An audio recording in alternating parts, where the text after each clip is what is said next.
या देवी सर्वभूतेषु मातृरूपेण संस्थिता नमस्तस्यै नमस्तस्यै नमस्तस्यै नमो नमः।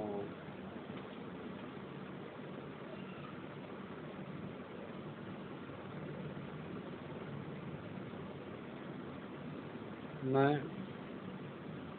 डॉक्टर चौसन तिवारी जूठालाल संस्कृत महाविद्यालय में रौलिया, पश्चिम चंपारण।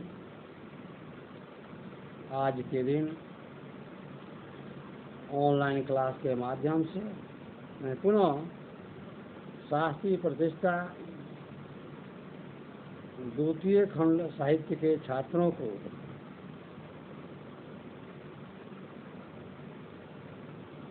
प्रतिमा नाटक में सीता का चरित्र जो है उसको छात्रों के समक्ष प्रस्तुत करना चाहता हूँ, क्योंकि सीता जगत जननी है, सीता पावन है, सीता सत्य की मूर्ति है, सीता सत्य है। इसी वजह से आज इसे पावन नवरात्र के अवसर पर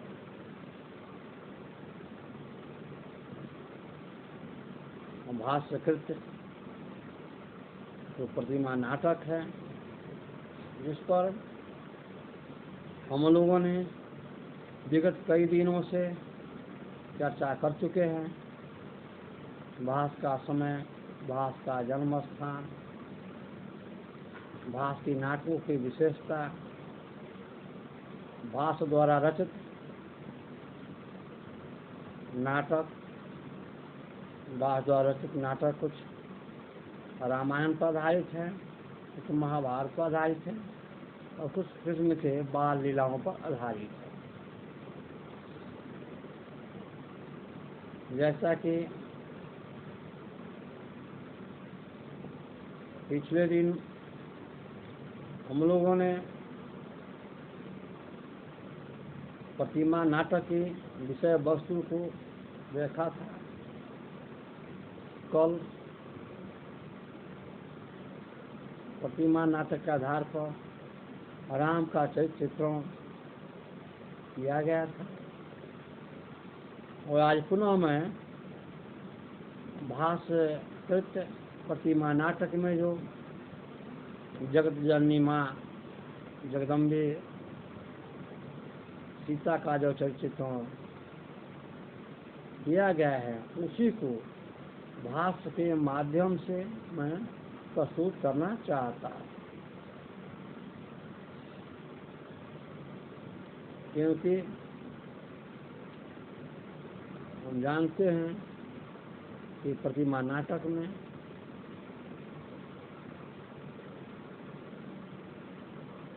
राम का राज्याभिषेक न होकर वनवास होता है और वनवास के क्रम में बहुत तरह की व्यथाएं, कष्ट इन राजकुमारों को, माँ सीता को झेलना पड़ता है, परंतु उस कठिन परिस्थितियों को माँ जानकी किस प्रकार हंसते हंसते व्यतीत कर लेती है, या अपने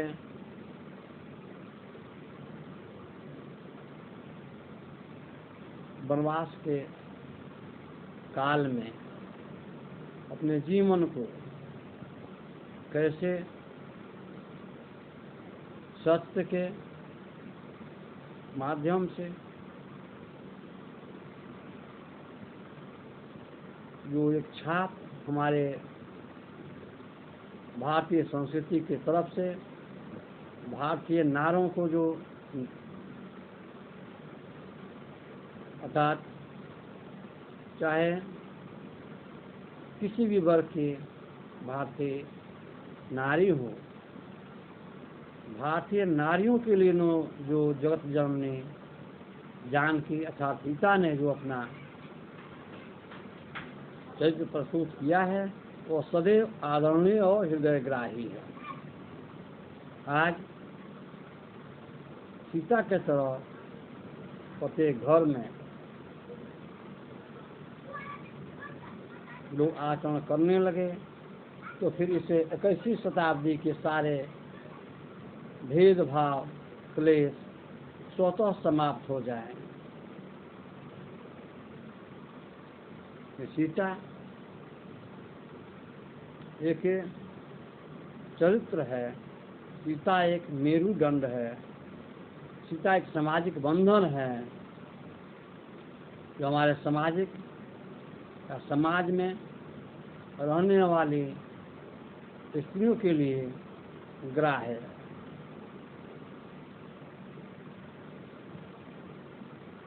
क्योंकि इसे प्रतिमा नाटक के नायक राम है, नायिका सीता है और उपनायक में लक्ष्मण और सुमंत का भी स्थान अत्यंत महत्वपूर्ण।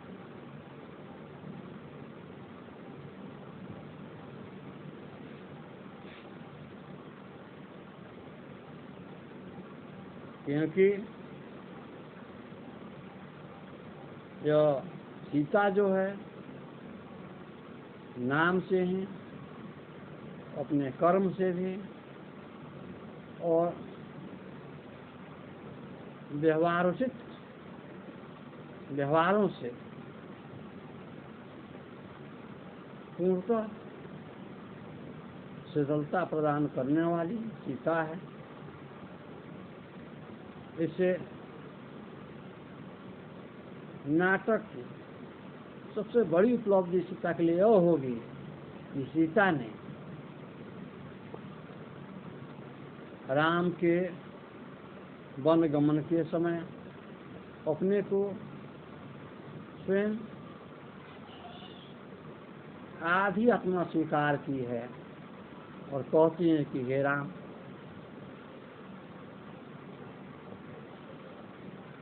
आपने तो कहा था कि पुरुष स्त्री के बिना पूर्ण नहीं होता है या बिना पुरुष के कोई स्त्री पूर्ण नहीं होती है, कि पुरुष भी आधा अंगी है और नारी तो अर्धांगिनी होती ही है। क्योंकि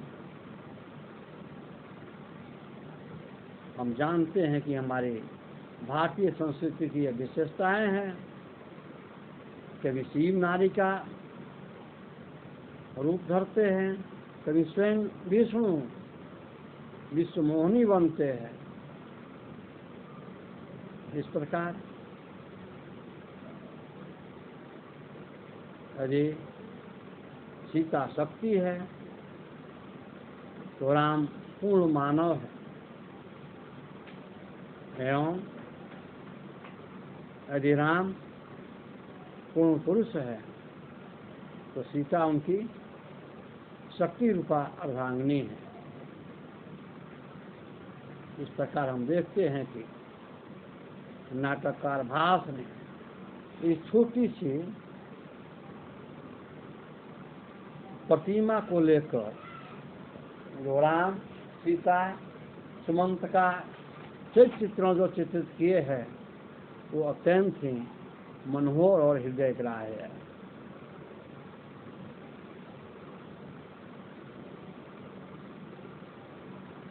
नायक राम के अनुरूप स्वधर्म धारणी सीता है। दोनों में अत्यंत साम्य है, जैसा कि पति पत्नी में होना चाहिए। अर्थात राम और सीता में अनुकूल व्यवहार एवं फेवरेबल, अर्थात एक पुरुष को जो स्त्री की आकांक्षा होती है वो सीता है। और स्त्री के लिए जो पूर्ण पुरुष, पूर्ण मानव, पूर्ण पुरुष राम है। सीता राम के साथ वन को चली जाती है तो सीता थोड़ी देर पूर्व खेल में लीन थी, वहीं शांत भाव से राम के पीछे हो लेती है। अर्थात राज्याभिषेक के समय तो सीता बलकलों से खेलती थी, बलकल फूलों से खेल रही थी, अनुराग कर रहे थे। वहीं सीता वनवास के समय उन बलकलों को धारण करके राम की छाया के तरह उनके अनुगामी होकर उनके पदचरणों का अनुकरण करते हुए पीछे पीछे वन के लिए प्रस्थान करती। यह सीता की जो पावन चरित्र है वो हमारे भारतीय संस्कृति की अद्भुत छाप है। गिरीश जनक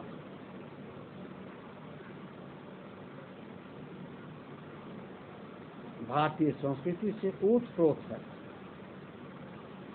राम आदर्श है। अर्थात अपने पिता जनक की आकांक्षाओं को सीता पूर्ण रूप से खड़ी उतरती है और अपने पति श्री राम की सेवा में सदैव तत्पर रहती है।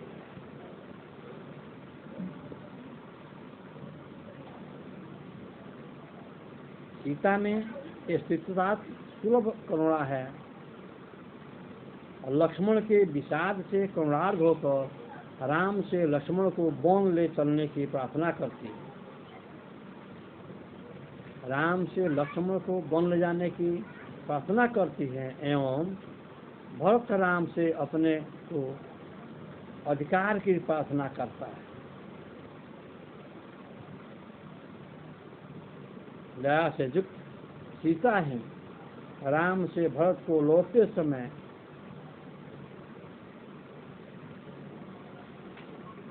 विस्मित हो जाती है।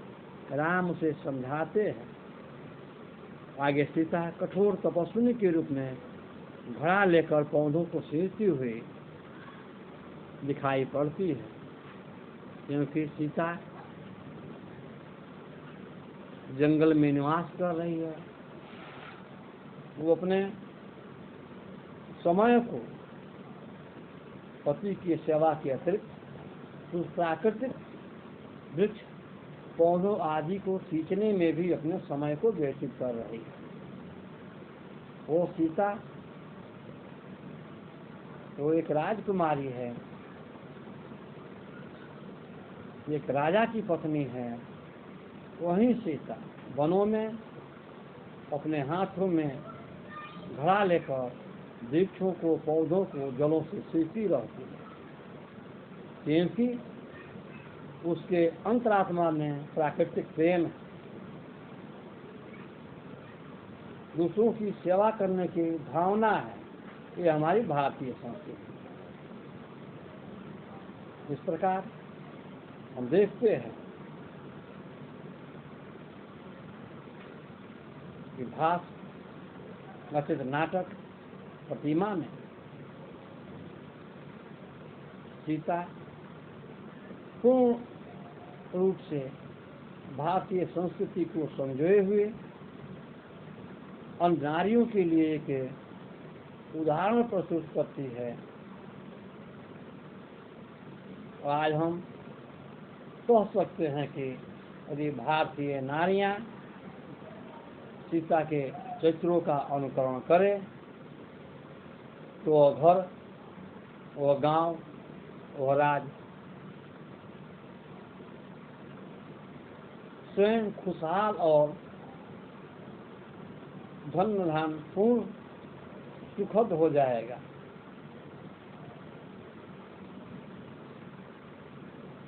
क्योंकि वो भारतीय संस्कृति की मिसाल है।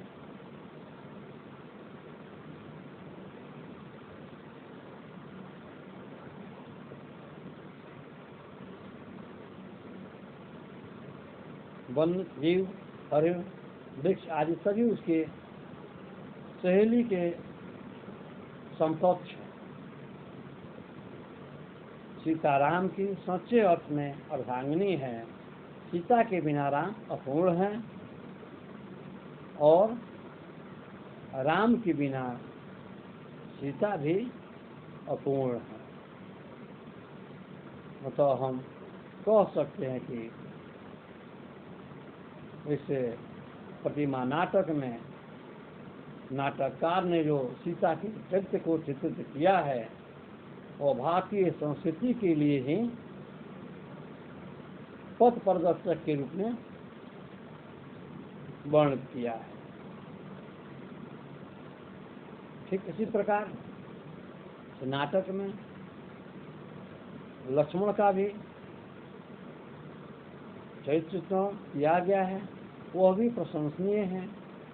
और राम के मंत्री, अयोध्या के मंत्री सुमंत का जो चरित्र है वो तो अत्यंत दुर्लभ है। यदि किसी राजा को सुमंत जैसा मंत्री हो जो कि नीति शास्त्रों में निपुण है, भारवी ने जो अपनी नीति कथा लिखी है कि सखिन सखा साधु न शास्त्री सौ हितानम सकीन प्रभु, वो उक्ति इसे सुमंत में भी देखने को मिलती। इसी पुनः दूसरे दिन फिर अन्य शीर्षकों पर विचार विनिमय किया जाएगा।